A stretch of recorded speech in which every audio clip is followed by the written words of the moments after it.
அனைவருக்கும் வணக்கம்.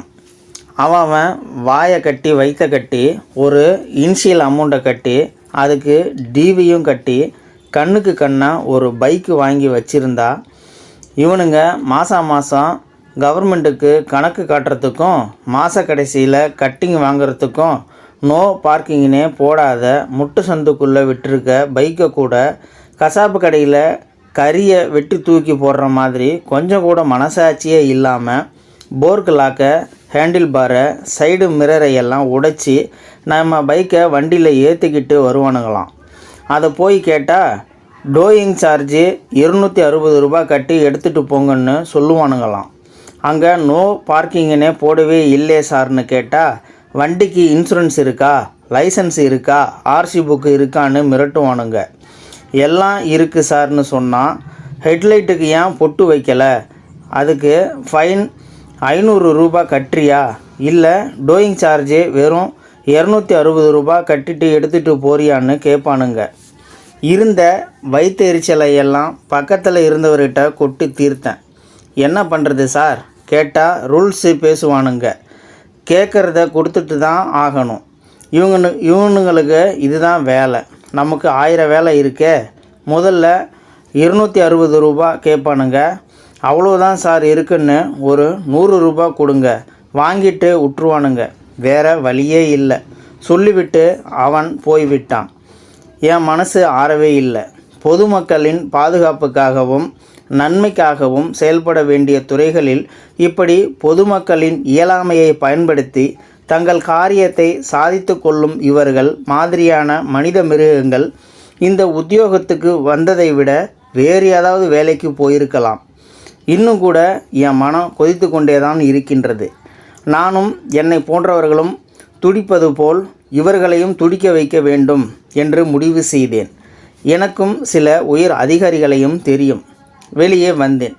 என்ன செய்ய நினைத்தேனோ அதை செய்தேன். 1 மணி நேரம் பிடித்தது. வேலையை முடித்து அந்த கவரை கையில் எடுத்துக்கொண்டேன்.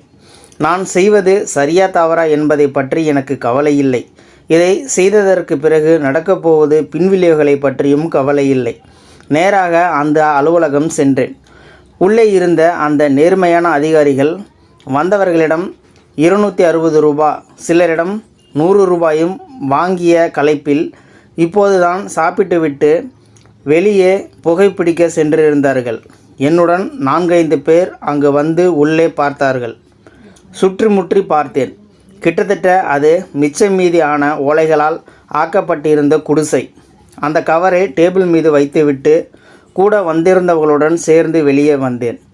எதிரில் இருந்த ஒரு டீ கடையில் ஒரு டீ சொல்லிவிட்டு நின்றேன். டீ கடையிலிருந்து பார்த்தால் அங்கு என்ன நடக்கின்றது என்பது தெளிவாக தெரியும். கொஞ்சம் உரக்க பேசினால் என்ன பேசுகிறார்கள் என்பது கூட புரியும். சிறிது நேரத்தில் ஒரு அதிகாரி உள்ளே வந்தார். அவர் அந்த கவரை பார்க்கவில்லை. உண்ட மயக்கத்தில் சேரில் உட்கார்ந்து மல்லார்ந்து சாய்ந்தார். பாவம், நிறைய வேலை செய்து விட்டார் போலிருக்கின்றது. இன்னொருவர் வந்தார். அவரும் கவரை பார்க்காமல் பக்கத்தில் இருந்த ஒரு பெஞ்சில் படுத்து 2 நிமிடத்தில் குரட்டை விட ஆரம்பித்தார். 3ஆவதாக ஒருவர் வந்தார். நல்ல வேளை, அவராவது கவரை பிரித்து பார்த்தார். அடுத்த நிமிடம் அவர் முகத்தில் அதிர்ச்சியானது. பதவதைத்து போனார். சேரில் அண்ணாந்து குரட்டை விட்டவரையும் பக்கத்தில் படுத்து கொண்டு குரட்டை விட்டவரையும் தட்டி எழுப்பினார். இருவரும் எழுந்து கவரில் இருந்த பேப்பரை படித்துவிட்டு கண்ணில் ஒரு சொட்டு தூக்கம் கூட இல்லாமல் கலைந்து போய் விழித்தார்கள். ஒருவர் ஃபோனை எடுத்தார். அவரை இன்னொருவர் தடுத்தார். இப்போ என்ன செய்கிறது என்பது போல் பாணியில் மற்றவர்களை பார்த்தார். மற்றவர்களும் லேசான குழப்பத்தில் இருந்தார்கள். பிறகு கையை ஆட்டி ஆட்டி ஏதேதோ பேசினார்கள். சரியா என்பது போல் ஒருவரை ஒருவர் கேட்டுக்கொள்ள மற்றவர்களும் சரி என்பது போல் தலையசைத்தார்கள். சரி என்று தலையசைத்த ஒருவர் வேகமாக வெளியே வந்தார். வெளியே வண்டியை திரும்ப எடுக்க நின்றிருந்தவர்களை நோக்கி வர ஆரம்பித்தார். நானும் டீ கடையிலிருந்து வெளியே வந்து அங்கு நின்று கொண்டேன். எல்லோரையும் அழைத்தார். 3 பேரும் சேர்ந்து ஒவ்வொருவராய் விசாரிக்க ஆரம்பித்தார்கள். ஏம்பா, உன் வண்டி எது? Hero Honda sir. 260 ரூபாய் இருக்கா? அவன் இல்லை என்பது போல் யோசித்தான். சரி, எவ்வளோ தான் வச்சிருக்க? அவன் 50ஓ 60ஓ காண்பித்தான். அதை அவசரமாக வாங்கி கொண்டு அனுப்பி பைக்கை எடுக்கச் சொல்லி ஹெல்ப்பரை அனுப்பினார். இதே வேகத்தில் இன்னொருவர் அனுப்பி கொண்டிருக்க கடைசியில் என்னுடைய முறை வந்தது. எவ்வளோதான்ப்பா வச்சிருக்க? பேசாமல் சிரித்தபடி நின்றேன். டீக்காவது வச்சிருக்கியா? ஒரு கிழிந்த 10 ரூபாய் எடுத்து காட்டினேன்.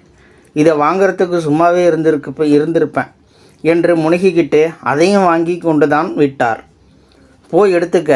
நேராக வந்து வண்டியை எடுத்து கொண்டு கிளம்பினேன். அப்படி அந்த கடிதத்தில் என்ன தான் இருந்துச்சு? மறுபடியும் சொல்கிறேன். நான் செய்கிறது சரியா தவறா என்பதை பற்றி எனக்கு கவலையே இல்லை. இதை செய்ததற்கு பிறகு நடக்கப்போவது பின்விளைவுகளை பற்றியும் கவலை இல்லை. அந்த காகிதத்தில் டைப் செய்யப்பட்டிருந்தது இதுதான்: பொதுமக்கள் நடமாட்டம் அதிகமாக இருந்த ஒரு குறிப்பிட்ட இடத்தில் நிறுத்தி வைக்கப்பட்டிருந்த பைக்கில் தீவிரவாத கும்பலை சேர்ந்தவர் சிலர் டைம் பாம் வைத்திருப்பதாக தகவல் வந்திருக்கின்றது. அந்த பைக் தற்போது உங்களால் அனுமதி இல்லாமல் தூக்கி வரப்பட்டிருக்கின்றது. பாம் எப்போது வேண்டுமானாலும் வெடிக்கலாம். இப்படி எழுதப்பட்டிருந்த ஒரு கடிதத்தை பார்த்ததும் எங்கோ நாம் இருக்கும் இடத்தில் பாம் வெடித்து தொலையப் போகின்றதோ என்ற பயத்திலும், வேறு எங்காவது வெடித்துவிட்டு போகட்டும் என்ற எண்ணத்திலும், டோயிங் சார்ஜ் கூட வேண்டாம் என்ற நோக்கத்தில் இருக்கும் இந்த நேர்மையான அதிகாரிகள். கூடவே இன்னொரு விஷயத்தை என்னால் ஜீரணிக்கவே முடியவில்லை. இந்த அவசரத்திலும் தங்கள் உழைப்புக்கான ஊதியமான அந்த 50 நூறுகளை வாங்காமல் விடவில்லை அந்த அதிகாரிகளை. என்ன செய்வது? யாராவது சொல்லுங்களேன். இந்த வீடியோ பார்த்துட்டு இருக்கிற நண்பர்களே, இந்த வீடியோவை பற்றி நீங்கள் என்ன நினைக்கிறீங்க அப்படின்றத கீழே இருக்கிற கமெண்ட் செக்ஷனில் மறக்காமல் சொல்லுங்கள். வீடியோ பிடிச்சிருந்தா ஒரு லைக் பண்ணிக்கோங்க. இந்த வீடியோ முடிஞ்ச அளவுக்கு மற்றவங்களுக்கும் ஷேர் பண்ணுங்கள். அப்படியே நம்ம சேனலை சப்ஸ்கிரைப் பண்ணிக்கோங்க. மறக்காமல் பெல் சிம்பலையும் கிளிக் பண்ணிக்கோங்க. நன்றி, வணக்கம்.